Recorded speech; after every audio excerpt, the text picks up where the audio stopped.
Convener అయినటువంటి పైడి వేణుగోపాలరావు గారు వేదికను అలంకరించాల్సిందిగా కోరుతున్నాం. అలాగే జిల్లా బీజేపీ అధ్యక్షులు ఉమామహేశ్వరరావు గారు వేదిక పైన అలంకరించవలసిందిగా కోరుతున్నాం. రాష్ట్ర బీజేపీ అధికార ప్రతినిధి పూడి తిరుపతిరావు గారు వేదికపై అలంకరించవలసిందిగా కోరుతున్నాం. స్థాయి సమావేశం ఏర్పాటు చేయడం జరుగుతుంది. ఈరోజు ఎన్డీఏ కూటమి అభ్యర్థిగా వెండి శంకర్ అనే నన్ను నారా చంద్రబాబు నాయుడు గారు, తెలుగుదేశం పార్టీ జాతీయ అధ్యక్షులు లోకేష్ అమ్మ గారు, ఒక సామాన్య కార్యకర్తను నన్ను, సామాన్య కుటుంబం నుండి వచ్చినటువంటి నన్ను కూటమి అభ్యర్థిగా కూటమి తరఫున ఒప్పించి శ్రీకాకుళం నియోజకవర్గంలో మా యొక్క క్రమశిక్షణ, కష్టపడే తత్వం, అలాగే 40 సంవత్సరాలుగా మా కుటుంబం పార్టీకి చేస్తున్న సేవల్ని గుర్తించి ఈరోజు నాకు అభ్యర్థిత్వాన్ని ఇవ్వడం జరిగింది.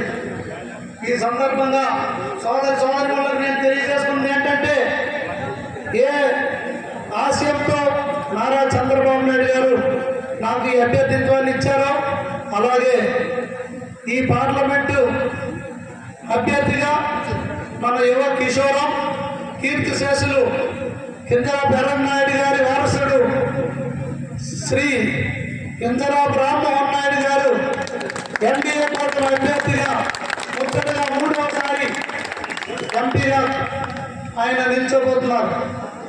ఎంపీగా ఆయన జిల్లాకి, రాష్ట్రంకి, అలాగే దేశానికి పార్లమెంట్లో కానీ అంతర్జాతీయ వేదికల్లో కానీ ఆయన వాణి, మన బాణి అంతా వినిపించారు.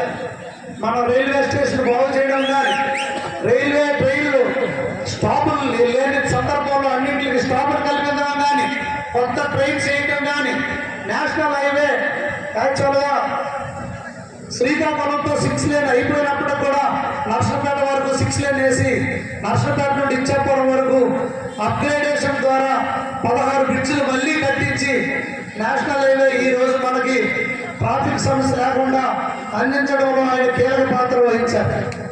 ఇక ఎంపీ ల్యాబ్ నిధులు వస్తే కేంద్రంలో అందరు ఎంపీల కంటే నెంబర్ 1 ఎంపీగా ప్రతి ఒక్క రూపాయి ఎంపీ ల్యాబ్ నిధులు ఖర్చు పెట్టిన ఏదైతే ఎంపీ ఎవరంటే మన కింజరా రామ్మోహన్ నాయుడు గారు. విదేశాల్లో ఎవరో చిక్కుకుపోయినా, అరెస్టులైనా, చనిపోయినా విదేశీ మంత్రులతో మాట్లాడి, ఎంబసీతో మాట్లాడి మన ప్రాబ్లమ్స్ అన్ని సాల్వ్ చేయడం జరిగింది. అలాంటి రామ్మోహన్ నాయుడు గారికి ముచ్చటగా 3వసారి హ్యాట్రిక్ కొట్టి నరేంద్ర మోడీ గారు గిఫ్ట్గా ఇవ్వాలి. దేశం 5వ స్థానంలో ఉందని అందరికీ తెలుసు. 3వ స్థానం దిశగా దూసుకుపోతుంది. నరేంద్ర మోడీ గారు ముచ్చటగా 3వసారి ప్రధానమంత్రి కాబోతున్నారు. మన రాష్ట్రం 30 సంవత్సరాలు వెనక్కి వెళ్ళిపోయింది. మన బతుకులు అన్యక్రాంతం అయిపోయి తలసరి అప్పు 2 లక్షల పైచీలకు. మళ్ళీ మన రాష్ట్రం బాగు చేసుకోవాలంటే కేంద్ర సహాయ సహకారాలు అవసరం. అందుకు జనసేన నాయకుడు అన్న పవన్ కళ్యాణ్ గారు ఎంతో బాధ్యతతో ఈ కూటమికి ముందడుగులు వేసి చంద్రబాబు నాయుడు గారితో కలిసి బీజేపీతో ఒప్పించి ఈ కూటమి ఈరోజు జరిగింది. ఈ రాష్ట్రంలో జగన్మోహన్ రెడ్డి చేసింది శూన్యం.